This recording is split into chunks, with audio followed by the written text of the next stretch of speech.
I use the same rod and reel combo for 4 of the lines in my 6-line spread. So those 4 lines are, this is an RD custom rod.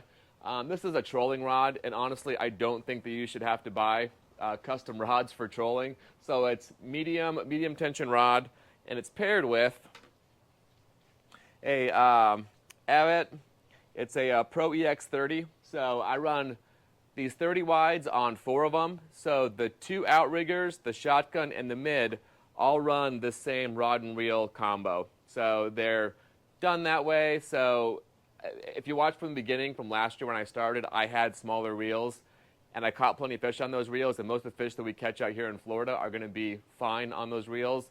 But what I want to be prepared for is when that like 60-pound wahoo hits and I'm going 9 knots, and I want it to be like a little bit beefed up. So this is what I'm running now on 4 of my rods. The other 2 rods are the planer rods, and those are going to be a little bit beefier. So on those, I'm running Tiagra 50s. So this is the beefed up version for us to run and really be prepared should a small blue marlin or a big wahoo slam one of those planer baits.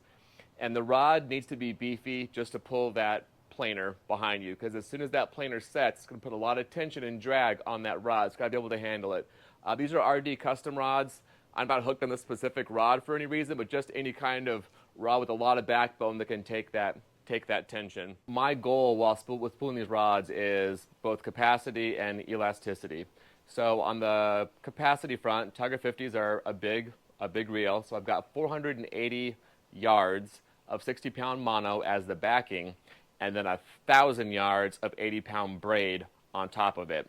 And then that braid is what is going to be the thing that connects to my inline bridle. On the other 4 trolling rods that aren't the planers, so those are the Abbott 30 wides, I've got 300 yards of 80-pound braid, and then I have 250 yards of 60-pound mono for the stretch. So you got the braid backing for capacity and the mono stretch. So it's important that you've got, you know, both capacity and the elasticity to bring in that bigger fish.